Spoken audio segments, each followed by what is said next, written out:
then you truly deserve a big round of applause for coming office today, participating in this evacuation, and especially not doing pre-evacuation. So, managers and leaders, I request, please encourage your team members to participate in this kind of drill. This will help us to get trained and prepared to respond at the time of real emergency. And this will also help us to measure the response from all of us.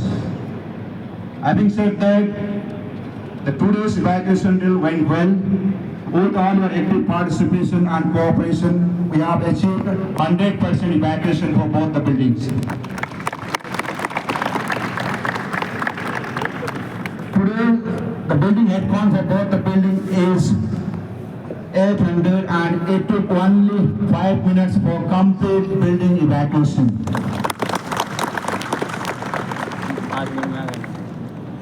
Thank you everyone for actively participating in this important drill. And now I would like to share the 5 thumb rules we have to keep in mind during any kinds of emergency. The rule number 1 is, when you hear the automated emergency notification and alarms, please evacuate the building immediately. Do not waste time in collecting your belongings.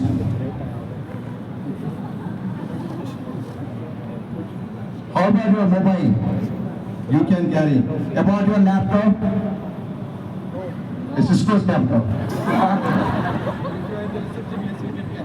See, in a worst case scenario, we can always replace our belongings, but your life is precious.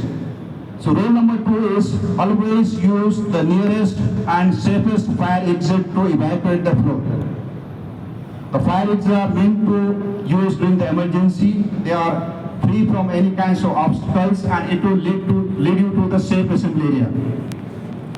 Rule number 3 is, do not use the elevators. Anyway, the elevators will be grounded automatically, but don't waste time in looking for the elevators. Rule number 4 is, come to the safe assembly area and assemble there. Now also check for your colleagues, check for your guests. If you find somebody missing here, please let us know, we'll look for them. The last but not the least, rule number 5 is, do not re-enter into the building till you get all clear sign from the incident commander.